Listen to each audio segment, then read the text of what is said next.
My name is Serena Calloway, and I am 31 years old.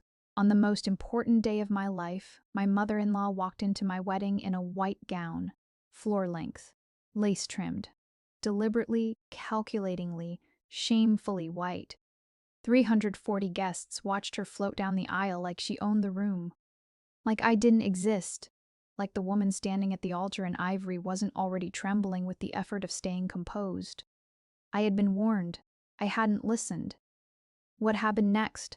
No one saw coming. Not me. Not the guests. Not even her. My husband turned from the altar, looked directly at his mother, and said 4 words that stopped the ceremony cold. 4 words that I will carry for the rest of my life. Not because they hurt, but because they were the 4 words I had been waiting for someone to say to me for 6 years without knowing I was waiting. But before we get to that moment, you need to understand the woman who wore that dress and the years that made that day inevitable. Before we go any further, if this story is already pulling at something in your chest, take a moment to like this video and subscribe. Drop your location and local time in the comments. I want to know where you are right now sitting with this. Now let me take you back to the fall of 2018, to a dinner table in Savannah, Georgia, and the first time I understood exactly what kind of woman Patricia Harlow really was. I met Daniel Harlow on a Tuesday afternoon in October 2017, in the waiting room of a veterinary clinic in Midtown Atlanta. I was holding my cat, an orange tabby named Biscuit, wrapped in a towel because he had jumped off a bookshelf and landed wrong. Daniel was sitting across from me holding a golden retriever puppy named Duke, who had eaten an entire tube of chapstick and was looking profoundly unbothered by this fact. He asked about Biscuit. I told him. He told me about Duke. We talked for 45 minutes in that waiting room, the way strangers only talk when they are both a little scared and a little relieved to have someone to be scared with. By the time the vet called my name, he'd asked for my number. I was 24. He was 27. He was a structural engineer at a mid-size firm in Buckhead. I was 2 years into building my own interior design business from a studio apartment with a drafting table, a good laptop, and more ambition than capital. We were not the same kind of people, not on paper, but something about the way he talked, carefully, like he was actually thinking about each word before it left his mouth, made me feel, for the first time in a long time, like someone was actually listening. I should have paid more attention to where he came from before I fell in love with where he was going. The Harlow family were Savannah old money, not the kind that put their name on buildings, but the kind that didn't need to, the kind that had been comfortable so long they had forgotten that comfort was something you had to maintain. Daniel's father, Robert Harlow, had inherited a commercial property portfolio from his own father and managed it with steady, unremarkable competence. Robert was a quiet man, with kind eyes and a habit of disappearing to his workshop whenever the emotional temperature in any room climbed above a certain threshold. I liked him immediately. Patricia was the temperature in every room.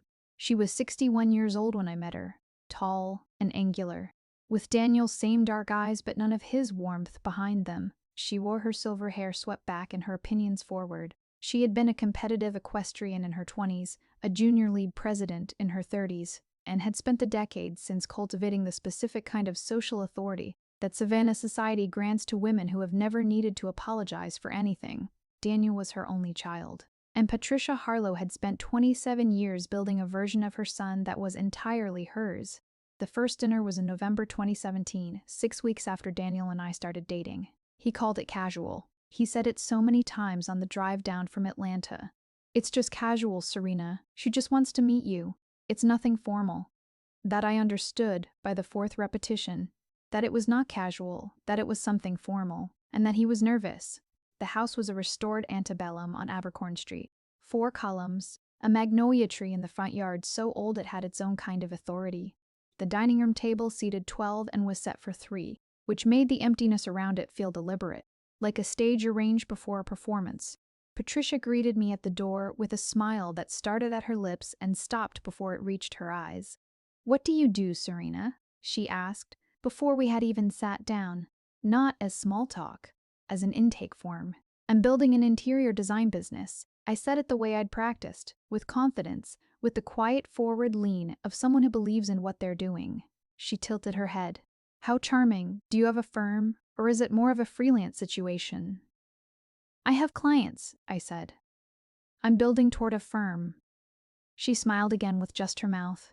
How industrious. That was the whole conversation about my career. She moved on to ask about my family. Where were they from? What did my father do? Had I gone to school in Georgia? And each answer I gave landed on the table like a disappointing appetizer. My parents were from Macon. My father managed a distribution warehouse. I went to Georgia State on partial scholarship. Each answer received that same tilted head, that same smile that meant she was filing the information under a category she had already decided on. After dinner, while Daniel helped his father clear the table, Patricia and I sat alone in the living room. She poured 2 glasses of wine she had not asked me if I wanted, and handed me one like it was a transaction. Daniel is very particular, she said, looking at her glass. He always has been. He knows what he wants and he doesn't settle. I think that's admirable, I said. She looked at me. He's never introduced anyone to me before. Not once, in 27 years. She paused. I want you to understand what that means to him. I said I did. I'm not sure you do, she said pleasantly, but you will. On the drive back to Atlanta, Daniel asked how I thought it went. I told him it went fine. He said she liked me. I let him believe it because I liked him, because it was only the first dinner, because I was still measuring the shape of what I had walked into. I should not have let him believe it. What I didn't understand yet. What I would spend the next 5 years learning the shape of. One dinner, one phone call, one calculated comment at a time. Was that Patricia Harlow did not simply have opinions about the women her son dated. She had a program, and I had just enrolled in it without knowing I'd applied. That knowledge came slowly, then all at once, and by the time I fully understood it, I was already wearing her son's ring. Daniel proposed in March 2020, a Sunday morning in our apartment in Atlanta. No restaurant, no stage surprise, just him on one knee in the kitchen with biscuit winding around his ankles and Duke sprawled across the entire couch, and a ring that was his grandmother's. A small oval sapphire set in white gold that he had quietly asked for without telling Patricia. That detail mattered later. I said yes before he finished the sentence. We called his parents that evening. Robert said congratulations 3 times and sounded like he meant everyone. Patricia said, "Oh, how lovely," and asked when we were thinking of getting married. And within 4 minutes of that phone call had pivoted to venues, to caterers, to the guest list, and I sat across the kitchen table from Daniel while he talked to his mother and watched him slowly, incrementally, stop being the man who had been on one knee 40 minutes ago and become the son on the other end of her phone. It would take me 2 more years to put a name to what I was watching. Enmeshment. The word that describes the thing that happens between a parent and a child when the boundary between where one person ends and the other begins has never been properly built. Daniel loved his mother. Patricia loved her son. The problem was that Patricia's love had a shape, and the shape was ownership. I want to be precise here because it matters. Patricia was not cruel in the ways that are easy to identify. She did not shout. She did not make scenes. What she did was quieter and more corrosive. She called Daniel every morning at 8:15 without fail. She offered opinions on our apartment, not the decor, which was my professional territory and therefore had to be acknowledged, but the location, the size, the neighborhood, the fact that it wasn't closer to Savannah. She sent him articles about stress, about career pivots, about the importance of maintaining family connection. She asked about me in every call in the same tone you'd ask about weather in a city you had no plans to visit. And when I was in the room during his calls to her, something happened to Daniel's voice. It dropped half an octave. It got careful. Not dishonest, exactly, but edited. He became a slightly smaller version of himself, and the version he became was the one she had built before I arrived. There were specific moments. I will tell you 2 of them. First moment, Christmas 2020. 9 months after the engagement, Patricia had arranged for us to stay at the Abercorn Street house for 4 days. On the second evening, she and I were alone in the kitchen while the men watched football, and she poured herself a glass of bourbon and looked at me with the expression she reserved for what she probably called candor. "Serena," she said, "I want us to be honest with each other." I told her I'd like that. "Daniel has a very specific future ahead of him," she said. "His father and I have plans, investments, a trust structured around certain expectations." She paused. "I want to make sure you understand the kind of partnership Daniel needs. A supportive one, a present one. My business was growing by then. I had 4 regular clients and 2 commercial projects in negotiation. I understood what she was saying. I support Daniel completely, I said. She smiled with her mouth. I'm sure you do what you can. I did not say what I thought. I picked up my wine glass and I changed the subject, and I did not tell Daniel what she had said, because I knew with absolute certainty that if I did, he would minimize it. He would say she meant well. He would say I misread her, and I was not yet prepared for the conversation that would follow that minimization. Because that conversation would require me to say things about his mother that he was not yet ready to hear, and I was not yet ready to be the woman who said them. That calculation, that choice to absorb rather than confront, to store rather than surface, I would make it many more times over the next 3 years. It cost me, but it also taught me something about patience, about timing, about what it means to wait for the moment when a person is finally ready to see something they've been avoiding. The second moment, August 2021. We had set the wedding date, September 3rd, 2022, and chosen a venue, the Whitfield Estate outside Atlanta, a restored property with wide oak-covered grounds, and a ceremony space under a pergola that I had designed myself as a client project 2 years earlier and had never once imagined being the bride in. It felt like fate. It felt like home. Patricia had preferred Savannah. She had suggested 3 venues, all within 30 minutes of the Abercorn Street house, all of which would have made the wedding as much her event as mine. I had very politely, very firmly chosen Atlanta. Daniel had backed me. Patricia had said, well, if that's what Serena wants, in a tone that transformed my preference into a deficiency. The dress fitting was in August. My mother, my best friend Cassidy, and I went together to a boutique in Buckhead. I found the dress in 40 minutes. Ivory, a lace overlay with a slightly off-the-shoulder neckline, fitted through the bodice, nothing dramatic, nothing that tried too hard. Just exactly right. I knew it the second I put it on, my mother cried. Cassidy said, "That's it, that's the one," and she said it with the finality of someone announcing a mathematical proof.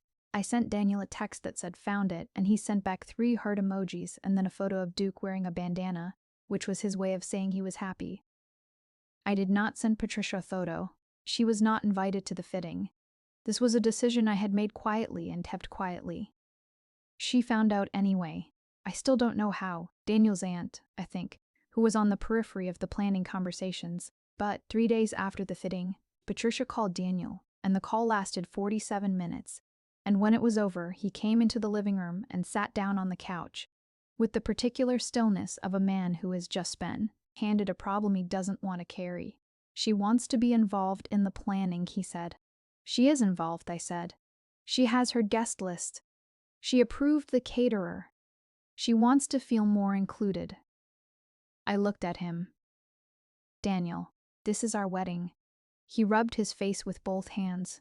I know that. Then act like it. He did, for that conversation. He called her back and told her the planning was handled. She said, of course, I understand completely, don't give it another thought. And then she did not mention the wedding again for 6 weeks, which from Patricia was not silence. It was preparation. I did not know what she was preparing. I should have asked. I should have pressed. But there was a pattern I had fallen into with her. A pattern that felt like strategy but was really just exhaustion. The exhaustion of watching for something you cannot name, of guarding against a threat that keeps changing its shape. And so I stopped watching for a specific threat and started instead to simply love Daniel harder, plan the wedding more carefully, build the day I had always imagined with the stubborn certainty that love, real love, is a foundation you can stand on even when the ground around it is complicated. And then it was September 3rd, 2022, and Patricia walked through the doors of the Whitfield estate in a white gown. I want you to hold that image for a moment before I tell you what happened next. 340 guests. My family seated on the left, Daniel's on the right. The October light coming through the oak trees in long gold ribbons. The string quartet I had spent 4 months choosing playing the processional I'd listened to 200 times in our apartment to make sure it was exactly right. Cassidy at the front and Dusty Rose. My father at my side, his hand on my arm, his chin up. And then the doors at the back of the ceremony space opened for the seating of the parents. And Patricia Harlow walked in on the arm of her husband Robert, in a floor-length white gown. I know this because Cassidy turned and saw it before I did, and I watched her face do something I'd never seen Cassidy's face do before. Go completely, utterly still. like all the muscles in it had received the same message simultaneously, and the message was, do not react. Then I turned. The gown was ivory adjacent, if you were being uncharitable to yourself, which I was not in the business of being on my wedding day. It was white, a structured, corseted, lace-trimmed white gown with a small train that whispered along the aisle runner as Patricia walked with the composed, unhurried grace of a woman who had decided, at some point between August and September, that today was not my day. It was hers. The murmuring started immediately. I heard it the way you hear things from underwater. Present, distorted, real. Guests on both sides of the aisle turning to each other, turning to look at me, then quickly away. My aunt, 2 rows back, said something to her husband that I will never be able to unhear. My mother's hand, resting on the chair beside her, gripped the armrest. My father's arm tightened against mine. Serena, he said quietly, eyes forward. I looked forward. I looked forward. At the altar. At Daniel. Daniel was watching his mother walk toward the front row. And as I watched him watch her, I saw something cross his face. Something he had been building toward for years. Something that started deep and came up slowly, like a decision that had always been there, waiting to be made. Not surprise, not embarrassment, something more deliberate than both. His jaw set. He stepped away from the altar. In the 4 years I had been with Daniel Harlow, I had never once seen him leave a predetermined position without a reason. He was a structural engineer by nature as well as by profession. He believed in load-bearing walls, in plans that held. Watching him step away from the altar on the day we had planned for 18 months felt like watching a building recalibrate itself in real time. He walked down the 3 steps from the altar platform. He walked up the aisle, past the guests on both sides who had gone very quiet, past the first row on the left where my mother sat with her hand still gripping the armrest, past the 3rd row where Cassidy stood holding her bouquet like a weapon she had not yet decided whether to use. He reached his mother. He stopped. He stood in front of her. And in a voice that was quiet enough that only the guests in the front 5 rows heard it directly, but loud enough that it carried in the particular acoustic clarity that shopped silence creates, Daniel Harlow looked at his mother and said, "Go change your dress."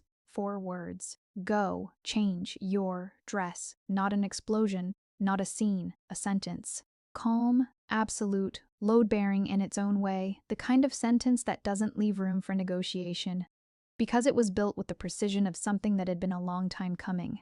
The silence in that ceremony space lasted exactly 4 seconds. I know because I counted them.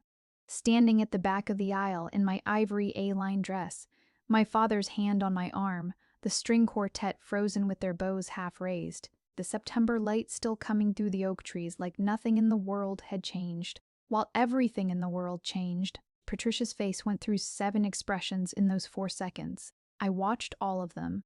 Shock first, then a specific kind of wounded dignity that was almost theatrical, then calculation, then, for just a fraction of a second, something I had never seen on her face before, the look of a person who has been caught doing exactly what they intended to do and has suddenly realized that the intended consequence was not the consequence that arrived. Then she looked past Daniel, at me. And I want to be honest with you, I did not feel triumph in that moment. What I felt was closer to grief, the grief of understanding with complete clarity that it had never been about a dress. "Patricia," Robert said quietly, from her right side. He had aged somehow in those 4 seconds. "Please." Patricia looked at her husband, then at her son, then at the 340 guests who were pretending, with varying degrees of success, not to be watching. She said nothing. She turned. She walked back toward the door she had come in through, her train whispering behind her, Robert at her side, and she disappeared through the entrance of the Whitfield estate into the warm September afternoon, while the string quartet exchanged glances and the guests slowly, audibly, exhaled. A pause. Maybe 90 seconds. Then Daniel walked back up the aisle toward me. His face had returned to the face I had been looking at for 4 years. The careful, deliberate, thinking face. He reached me and my father, and he looked at me the way he had looked at me on one knee in our kitchen with Biscuit winding around his ankles. "I'm sorry," he said. "I should have done that a long time ago." My father, who had been silent through all of it, looked at Daniel for a long moment. Then he put my hand in Daniel's hand and said, "Yes, you should have. Let's get them married." And we did. Patricia returned 23 minutes later in a navy blue dress that Robert had brought in from their overnight bag. Because Robert, it turned out, had seen this coming and had packed a contingency. That detail arrived later from Robert himself, quietly, without elaboration, in the way Robert communicated most important things. She sat in the front row. She did not cause another scene. She watched her son marry me with an expression I could not fully read from the altar. Not joy, not quite, but something that was perhaps the beginning of understanding that the version of her son she had spent 27 years building was not the version who had just walked up that aisle. The version who had walked up that aisle was mine. But I want to stop here for a second because I think you need to know something before we go any further. The 4 words. The dress. The moment. That is not the story. That moment was the first crack in a wall that had been 27 years in the making. What came after that crack? The weeks, the months, the one conversation in a hospital waiting room that finally brought everything into the open. That is the story. Before we get there, if you've ever been in a family situation where one person's need for control quietly poisoned everything around them and you waited years for someone to finally say something, drop the word finally in the comments. I want to know. And if you haven't subscribed yet, now is the time because we are just getting started. The reception was beautiful. I want to say that plainly, without qualification. 340 people ate and danced and cried in the specific way that people cry at weddings. Not from sadness, but from the recognition of something real. Cassidy gave a speech that made Daniel laugh until he had to put his fork down. Daniel's speech made me cry in front of everyone without caring. My mother danced with my father for the first time in years. Patricia sat at the family table and was gracious and composed, and said all the right things to all the right people. And if you had arrived at the reception without knowing what had happened in the ceremony, you would have looked at her and thought, what a lovely mother of the groom. I had one conversation with her. Briefly, near the end of the evening, when the crowd had thinned and the band was playing softer music, and the night air was warm through the open pavilion doors, she found me standing alone for a moment near the bar, which I was grateful for. I did not want a witness for this conversation. Serena, she said. Patricia. She held her champagne glass with both hands. She was beautiful, I should say that. Even in the navy dress, she was composed and striking and entirely herself. Whatever else she was, she had never been without presence. You make him happy, she said. It was not what I expected. I had prepared, in some back room of my mind, for a continuation of the war, for a carefully worded attack dressed as a comment, for the tilted head and the mouth-only smile. Instead, she was looking at me directly. No tilt, no performance. I love him, I said. That's what I came to do. She nodded. Something moved across her face that I had not seen there before. Something that looked from a certain angle, like the beginning of acknowledgement. I have not made this easy, she said. No, I agreed. You haven't. She looked at her champagne. Then she looked at me. I am not good at sharing him, she said. I am working on understanding why. I did not soften it. I did not say, oh, it's fine, or we're past it, or any of the smoothing over phrases I had been reaching for across 6 years of these interactions. Instead, I said, I hope you figure it out. For your sake and for his. She nodded once, slowly. Then she excused herself and went back to the table. It was not an apology. It was not a resolution. But it was, I think, the first honest thing she had ever said to me directly. And something in me, some wire of tension that had been strung taut for years, eased by exactly 1 degree. 1 degree, not forgiveness, not absolution, just the first degree. On the drive to the hotel that night, Daniel and I sat in the back of a car with Duke's bandana tucked in my bouquet because I had brought it as a joke and he had found it and laughed and said, of course you did. And somewhere on ITA5, with the Atlanta skyline behind us and the rest of our lives ahead of us, he said, I should have said something years ago. I looked at him. What stopped you? He thought about it for a long time. Long enough that I thought he might not answer. She's my mother, he said finally. And for a long time I thought that meant I owed her the same version of myself I'd always given her. He paused. I didn't realize that the person I was giving her wasn't the person I actually was. I know, I said. I know you know. He looked out the window. I'm sorry it took a white dress at our wedding to make me finally see it. I didn't say anything. I put my hand in his. He held it the way he always holds it, carefully, like it's something he's thought about. I should have understood then that we were not done, that the 4 words, as significant as they were a beginning and not an end, that the wall that had been building for 27 years was cracked but not collapsed, and that the rubble would fall slowly, in pieces, over the months that followed. But right then, in that car, I was his wife, and he was my husband, and the rest was a problem for tomorrow. I should tell you something about the months after the wedding, because this is where the truth gets layered. Patricia did not disappear from our lives. This is important. She was not cast out, not cut off, not exiled in the way that the moment at the altar might have suggested. Daniel was not, and has never been, a person who operates in absolutes. He called his mother 3 times a week instead of daily. He had a conversation with her, one I was not present for, that he told me about afterward, sitting at our kitchen table with his coffee going cold, in which he said, for the first time in his life, what he actually needed from her. He said he needed her to see his wife, not manage her, not evaluate her, not tolerate her or accommodate her or perform approval of her. See her. He told me Patricia had been quiet for a long time after he said it. Then she had said, "I'm trying, Daniel, I am trying." He told me he believed her. I chose to believe she was at least trying to try. She started seeing a therapist in October 2022, a fact I learned from Robert, not from Patricia, over a phone call in which Robert also said, somewhat out of nowhere, she was afraid of losing him, and fear doesn't always look like fear. It sometimes looks like control. I held that for a long time. Still do. Because here is the thing about Patricia Harlow that took me 6 years to understand fully. She did not dislike me. She did not resent me. What she felt, I believe, was terror. The specific terror of a woman who had organized her entire emotional life around one relationship, who had made her son her center of gravity, and who could feel, from the first Tuesday in that vet clinic waiting room, that center beginning to shift. She handled that terror badly. She handled it with the tools she had, which were the tools of a woman who had learned that control was safety and performance was survival. She wore a white dress to her son's wedding because, in some architecture of her thinking, it was the only move she had left.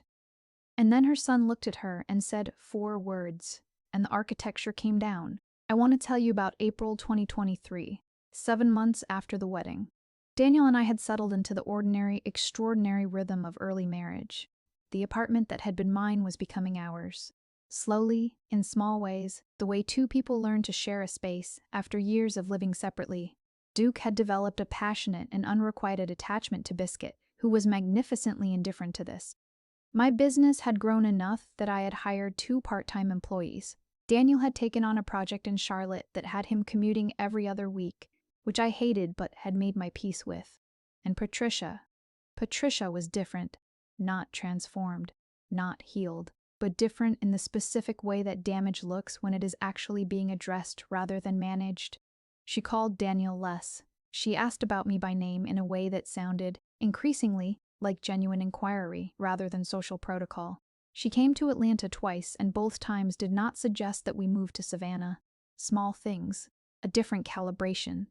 In April, she called and asked if she could have lunch with me. Just me, not Daniel. She said she had something she wanted to say in person. I said yes. I chose Cafe Biltmore in Midtown, not because I knew it well, but because it was neutral, busy enough to absorb awkward silences, public enough that neither of us would make a scene. She was already there when I arrived. She looked smaller than I was used to seeing her. Not physically smaller. Something in her bearing had lost a specific kind of weight, the weight of performance. She was wearing a simple blue linen dress. No jewelry except earrings. Her hair down instead of swept back. She stood when I walked in. That surprised me. Patricia Harlow did not stand for arrivals. We sat down. She ordered water. I ordered coffee. And then, without a tilted head, without a smile that stopped at her mouth, without any of the architecture of control she had spent 6 years deploying, she looked at me and said, "I owe you an apology. A real one. Not a gesture, not a qualified statement. An apology." I didn't fill the silence. I let it be hers.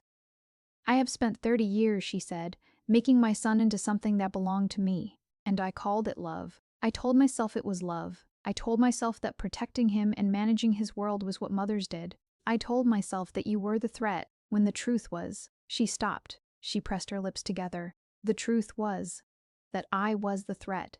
To him, to your marriage, to whatever he was trying to become. I looked at my coffee. I thought about the night of the wedding. About the white gown. About 4 words said in front of 340 people. I don't know if I can fix what I did to those years, she said. I don't know if you can forgive me. I'm not asking you to. Not today. I'm asking you to know that I understand what I did and that I'm sorry.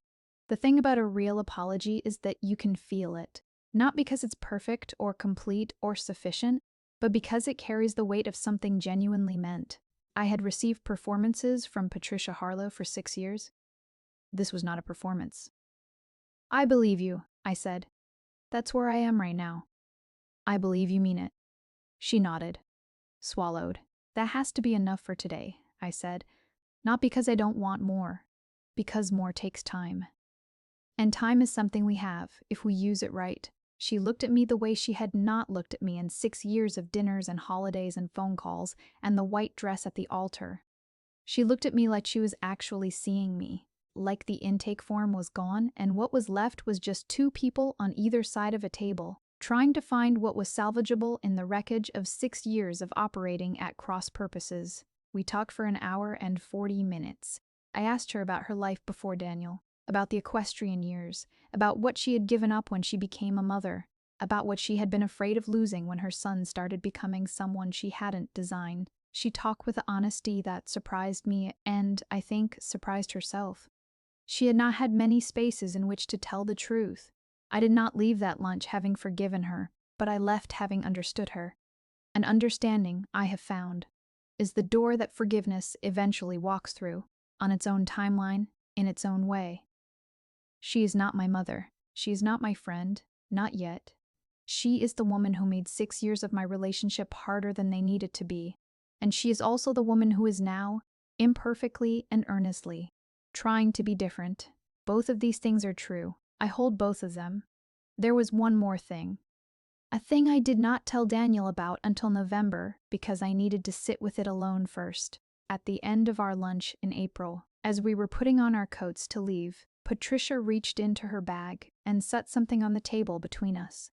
A small jewelry box, velvet, old. She did not say anything. She pushed it toward me. I opened it. Inside, on a bed of aged satin, a ring. A small oval sapphire set in white gold.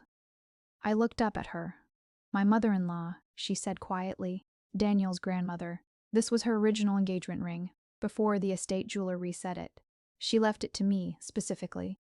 She paused. She always said the stone had more life in it than the setting. I looked at the ring. At the small oval sapphire.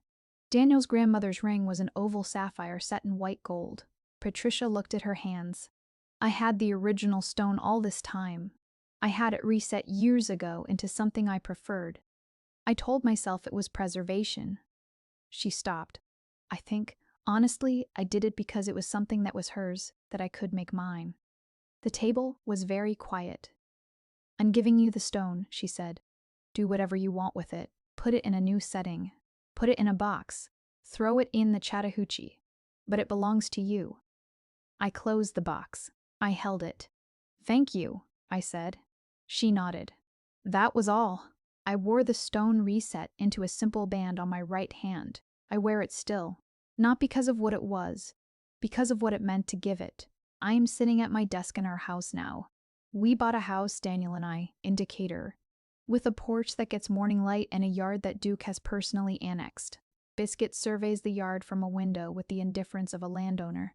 My business has a name and an office and 4 full-time employees and a waiting list that would have seemed impossible to the woman in the studio apartment with the drafting table. Daniel is in the kitchen making something that smells like it involves too much garlic, which is his way of cooking and my way of being loved. Patricia called on Thursday. She asked about the house. She asked about a client project I had mentioned last month. She remembered the name of the project. This is new. This is what trying actually looks like. Not grand gestures, not apologies with their hands held out waiting for absolution, but the quiet accumulation of noticing, of asking, of remembering. We are not there yet. She and I don't know precisely where there is. I know it involves more lunches, more honest conversations, more of the small particular work of two people deciding to try.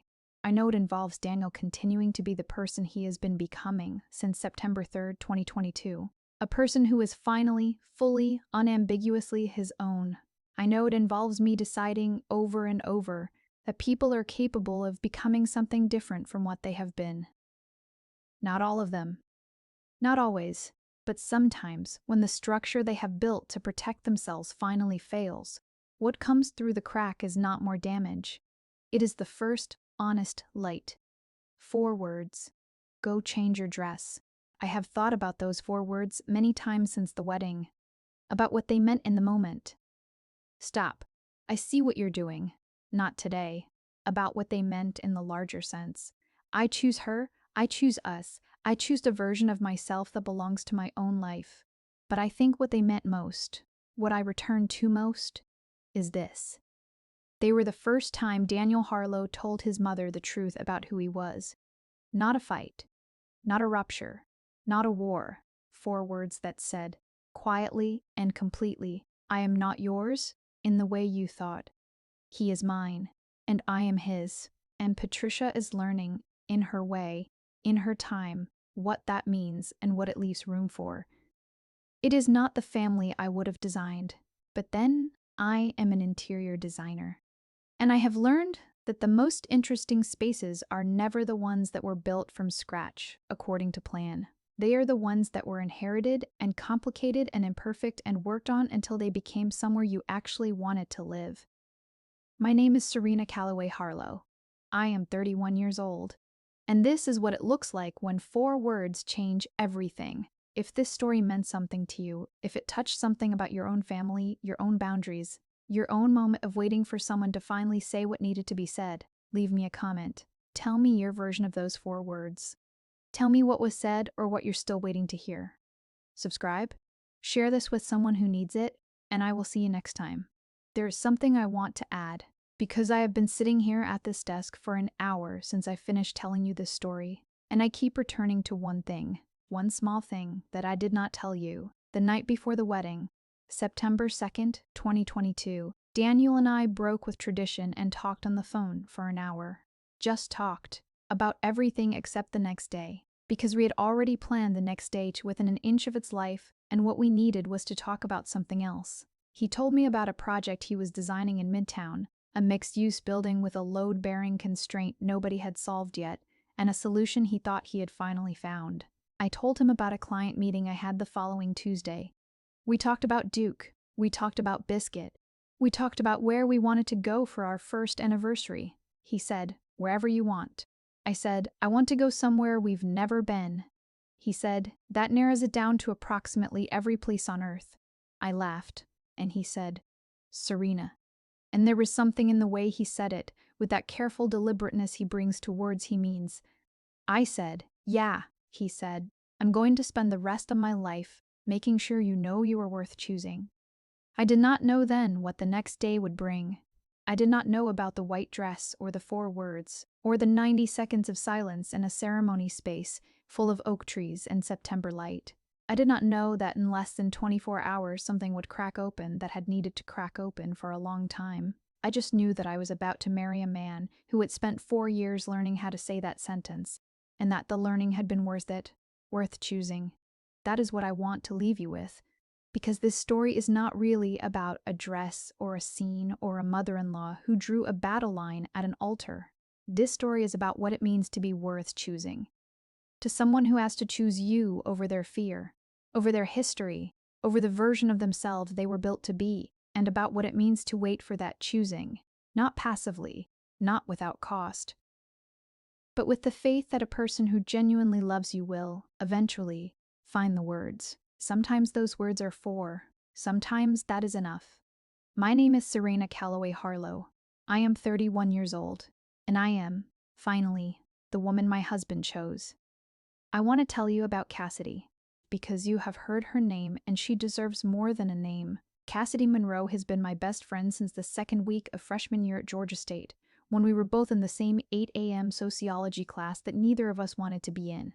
And she leaned over to me during a lecture about social stratification and whispered, "This professor has 17 PowerPoint slides about class inequality and wears a $300 blazer." I looked at her.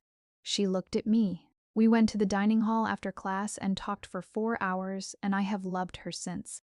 Cassidy is a pediatric occupational therapist in Atlanta. She is 5'1", speaks faster than most people think, has opinions about everything that are always worth hearing even when you disagree with them, and is the person I called from the parking lot of the Whitfield estate the morning of September 3rd when I had arrived early to check on final arrangements and found myself sitting in my car at 9:15 a.m. with 2 hours until the ceremony and a feeling in my stomach that I could not name. I called her because she was getting her hair done 45 minutes away. I called her because I needed to say out loud what I was feeling before the day started. I said, "Cass, I'm sitting in my car and I don't know why." She said, "You're scared." I said, "I'm not scared of marrying Daniel." She said, "I'm not. You're scared of what his mother might do." I didn't say anything. She said, "Serena, listen to me. Whatever she does, you walk down that aisle. You say your vows, you marry that man, because here is the truth. Patricia Harlow is going to be in your life for as long as Daniel is in your life.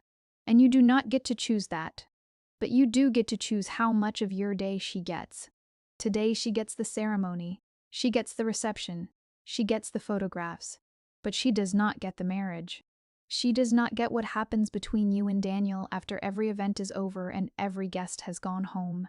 That is yours." I sat with that. She said also, "If she does anything truly insane, I will handle it. That is my gift to you." I laughed. I said, "That's not on the registry." She said, "It is now." I got out of my car and I went inside and I finished checking on the arrangements, and I got dressed and I walked down the aisle, and I mean it when I say that what Cassidy said in the parking lot at 9:15 a.m. was more useful to me in the months that followed than anything else anyone said on that entire day. Patricia does not get the marriage. That sentence became something I came back to, quietly, when things were hard. When the phone calls felt like too much, when a holiday gathering required more composure than I thought I had. When the old version of Patricia reasserted itself in some comment or some silence, and I felt the old exhaustion rising. She does not get the marriage. And the reason she does not get it is not because I protected it from her with hardness or distance or resentment. The reason she does not get it is because Daniel and I built it into something she could not reach. Not a fortress, not a wall. A structure, load-bearing, solid, built over years of choosing each other in the ordinary ways, over coffee and dog walks and disagreements about where to have dinner, and nights when one of us was difficult and the other was steady, and mornings when we were both, simultaneously, the worst versions of ourselves and managed not to make it catastrophic. Patricia wore a white dress to our wedding, and that moment was real, and it was wrong, and it is part of our story, sealed into it like a brick you cannot remove without changing the shape of the whole structure. But it is one brick, one moment, one choice she made before she understood the consequences. What I want to say to you, directly, if you are listening to this from a place of your own complicated family, your own Patricia, your own moment of waiting for someone to see what you see, is this: the people who love you imperfectly are not always the people who love you insufficiently. Sometimes they are people who love you in the only way they currently know how, and the shape of that love is limited by the shape of who they are, which is itself limited by the shape of who they have been. That does not mean you accept bad behavior. It does not mean you make yourself smaller to accommodate someone else's limitations. It means you build your life to its fullest size, and you wait, with patience and with appropriate conditions, to see if the people who once diminished you are capable of meeting you where you actually are. Patricia is trying to meet me where I am, imperfectly, incompletely, with setbacks and recalibrations and occasional phone calls where the old architecture resurfaces, and I have to decide, again, how much of my time I give it. But trying, genuinely trying, and that, not the white dress, not the 4 words, not the velvet box with the sapphire stone. That is the thing that actually changed. I am 31 years old. I have been married for 2 years and 8 months. I have a house in Decatur and a business with a waiting list and a husband who makes too much garlic and everything, and a cat who has never once expressed gratitude for anything I have done, and a dog who is, I am increasingly convinced, the most emotionally intelligent member of our household.